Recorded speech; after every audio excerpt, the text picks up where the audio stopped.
Hey guys, Buffalo Game Back today, bringing another video. And today we're going to cover the Season 5 roadmap and all the information that we know as of now before Season 5 launches tonight or tomorrow if you're Eastern Standard Time like myself at 2 a.m. If you're Pacific Standard, it'll be launching at 11 p.m. tonight, so you guys can get your hands on it a little bit earlier than most of us if we're going to bed like myself. So first off, we're just going to open this, and I'm just going to go through a lot of things here, and then we'll just talk about my opinions on a lot of stuff that we're going to be getting here. Keep this video nice and short, and basically the Season 5 preview. So again, Season 5 launches tomorrow on August 5th, or technically if you're, like I said, Pacific Coast or Pacific Time Standard, you're going to be on the 4th at the PM time. So what's coming on launch week? We have new maps coming mainly for, we have multiplayer maps mainly here for Ground War, multiplayer, and Gunfight. So first off, we're getting Ground War for Verdansk Airport. So if you're familiar with Spec Ops or even in Warzone, that's just going to be coming to Ground War, which is pretty cool. I enjoy seeing how that plays out for a Ground War mech. I haven't really jumped in and played Ground War in quite a long time after Warzone has launched, but I think definitely that would be cool to see how that plays out and what the actual map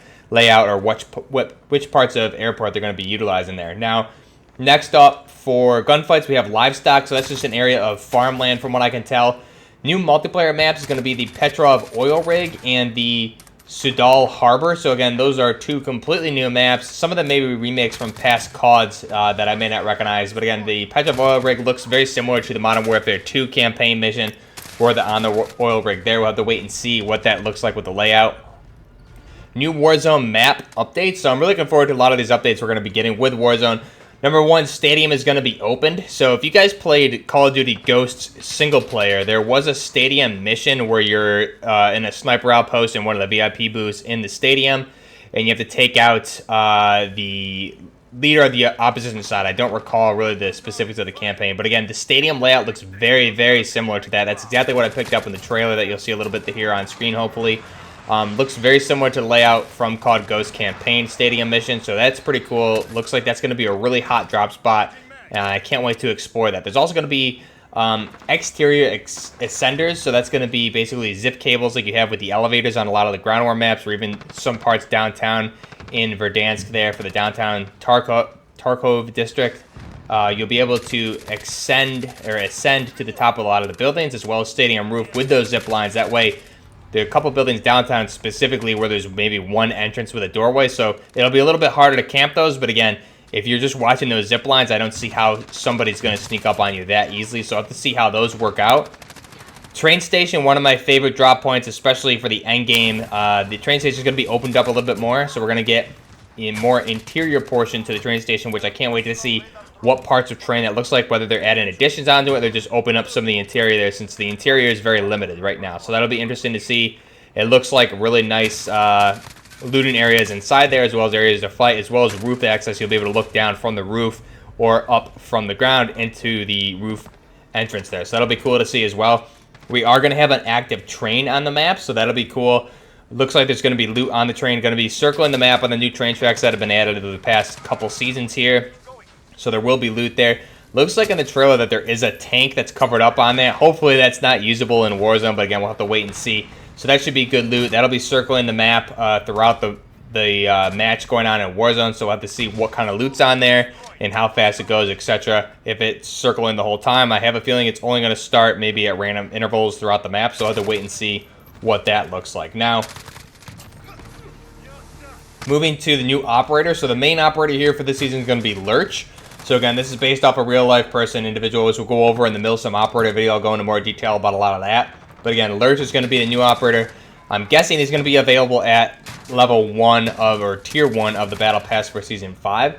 We also have new multiplayer modes, Search and Destroy Double Down mode, which I'm not a big Search and Destroy fan, so maybe that's your thing. But again, for me, not really the biggest fan of Search and Destroy, but we'll have to check that out and see how it plays.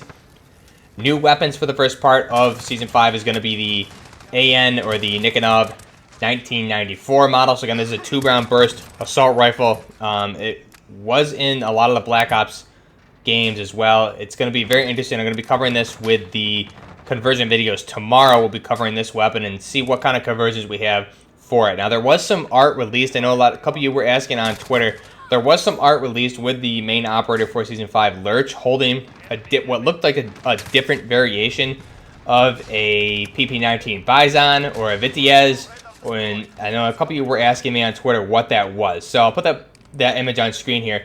It looks to me like it's a conversion for the AN-94. Looks like we have a different stock, a shorter barrel, and what looks like either a 70 round or a 90 round drum mag of the 5.5 by 39 millimeter rounds on the weapon. So I'm really interested to see what kind of conversions or barrel attachments, things like that we have for this weapon, to see what we can really make with this. It looks like they're almost going for something like an RPK, but again, the AN-94 saw very limited use. So it will be interesting to see what we get with that. Now, some of the art that you can see on the blog post, which I'll link down below for the AN-94, looks pretty cool. It does show the TAC laser, or the laser, like the green laser for the weapon, mounted on the right-hand side of the Picatinny rail on the barrel, at least for what looks like the base barrel length attachment on there. So we have the TAC light, not the canned version, which I really don't like on my weapon. So we have the base, the regular, that tan Raptor light looking TAC laser on the right-hand side of the Picatinny rail. And again, we have the canted mounted magazine like we have the AN-94. It's going to be a reciprocating barrel, so we'll have to see what that looks like. It also looks like a dovetail mount for the rail system over the top of the dust cover. So I'm really interested to see how that plays out in game and get my hands on that and see what conversions we can make with that weapon. Now the next one is called the ISO. So this is going to be the new SMG, mainly going to be the APC-9, the B&T APC-9. This is just a standard 9mm SMG. I'm not really a big SMG fan, but we'll cover this with the conversions to really see what we can make out of this. I'm assuming it's got to be something special, since we have a lot of 9x19 Parabellum submachine guns in the game already, so hopefully this does something new. So we'll have to get our hands on that. Warzone updates, again, there's going to be a new mode, Mini Royale, Juggernaut drops, some mastery challenges, which will be pretty cool. Now for the second half, or at least later in the season, there's going to be some new multiplayer modes, Ground War Reinforced, which could be cool if you're familiar with the multiplayer mode Reinforced, so that'd be for Ground War. There's going to be a mid-season event, which may be focused around the reveal of Call of Duty Black Ops Cold War. New operator, Velikan. So this, again, someone from Shadow Company. This should be really interesting to see what this operator is. I know there's a lot of mystery behind him. So we'll have to wait and see what the story is with him. A lot of people saying maybe it's actually Soap, who's working for Shadow Company, or at least someone that we're familiar with in the Call of Duty franchise. So interested to get my hands on that once that comes and see what that operator really is and if he has any alternative outfits. So there's also going to be Warzone updates, new King Slayer mode, so that'll be interesting, whatever that's going to be. New weapons, so we have the dual swords, which we've known about for a while. There's going to be and more that's coming soon. There also is a new weapons portion here. We have the dual swords, as I said, and what looks like a classified machine gun. So I asked you guys on Twitter what you thought this was. A couple of you said the Stoner LMG, and that's what it looks like, which oddly enough, I was looking at Knights Armament Company just the other day, looking through a lot of the weapons that they made, because I really do love the SR-25. So Knights Armament Company, if you're not familiar, they do make the SR-25. They also have the modern variation of the light machine gun from Eugene Stoner. So the Stoner light machine gun, they have the modern variation of that called the Knights Armament Company Light Assault Machine Gun. So it basically is chambered in 5.56 by 45, as well as 7.62 by 51 NATO, and 6.5, which is the new caliber, which the U.S. Army has competitions for, to see which is going to be adopted for that new caliber. There's a couple different assault rifles and light machine guns in the race for that. So again, that's going to be the Knights Armament Company LMG, or the LMAG, it is called the Light Assault Machine Gun, is what it looks like. So thanks you guys pointing that out on Twitter, telling me it was the Stoner, and then obviously just going back and looking. It just so happened I was browsing the Knights Armament Company website the other day and was able to get a lot of that information and read up on it beforehand. So that'll be cool. Looking forward to see what kind of conversions we can do with that. Hopefully it's chambered in 7.62 or maybe even 6.8 would be something really new for this weapon.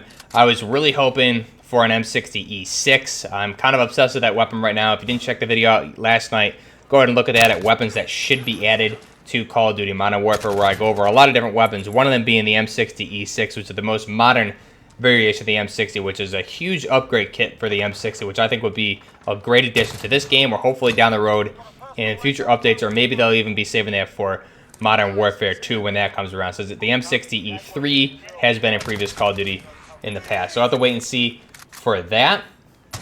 Really, that's all the information we have on the roadmap. So again, Rose, we're going to have some new operator skins for her. There's a lot of different information on the blog post as well, but mainly we're just going to be focusing on the weapons. I'm excited to do those conversions as we have that art of what looks like an RPK. I want to say hopefully we can make something like an RPK 16 based on the attachments, but again, we would really need a whole different barrel attachment, rail dust cover, completely different weapon than the AN-94. So there's really no conversions you can make with the AN-94, which is pretty interesting that there's what looks like a conversion for this weapon. So we'll have to see what that's going to be, unless they're adding different attachments to something like the Bison to make it into some sort of Vitiaz or something along those lines. Again, we'll have to wait and see what that looks like when it launches tomorrow, which I will be covering that. So let me know down below what you guys think of this. That's really the bulk of the update. Weapon inspects are supposed to be coming in Season 5. Not sure if that's going to be at the launch or if it's going to be some point during the mid-season.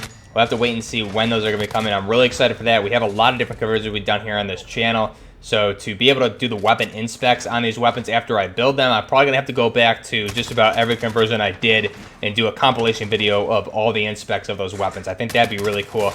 Let me know down below what you guys think. What are you looking forward to the most in Season 5? Is it the new points of interest or the open up locations in Warzone, the new multiplayer maps, new weapons? What is the most anticipated thing that you guys are looking for? I know myself, I really wasn't a big fan of the AN-94 in the beginning when I heard about this, but it really is a great weapon. I've played a lot with it in the Battlefield series. Never in the Black Ops series, but I'm looking forward to seeing how it works in Warzone. I think this could actually be a very, very viable weapon compared to the AK or even the CR56 AMAX or the modern day Galil called the Ace. So it should be something very viable. Hopefully, we'll have to see what the perks are for that, whether we get a 2-round burst or not, but I'll be covering that one first off the bat. We also are going to have Milsim operators. It looks like in the trailer, our buddy Vengeance and part of the community pointed out to me, it looks like JTF2 or Canadian Special Forces for some of the Milsim operators. Hopefully we get some really nice Spetsnaz skins as well. I know we have the FSB bundle, which was pushed back to Season 5, so we'll have to look for that as well. The Battle Pass, again, going to be the same deal we've dealt with in the past here. It's going to be you can earn up to 1,300 free COD points just by getting the Battle Pass. So again, that'll be enough to buy into the next Battle Pass. And again, if you're just buying the Battle Pass, it's going to be 1,000 COD points. So you buy in, save up your COD points to the Battle Pass, and you'll be able to buy the next one for free is really how it works out if you're going to save your COD points. So pretty cool. We're going to have the new operators in store, new cosmetics, new Milsim operators. Let me know again down below what you're looking forward to the most for Season 5. And at that, I'll leave you with that. I'll be covering the weapon conversions tomorrow. Really looking forward to getting my hands on these new weapons and Season 5. Let me know down below what you guys are looking forward to the most. And until next time, this is Buffner Gaming with the Season 5 preview. Buffner Gaming, out.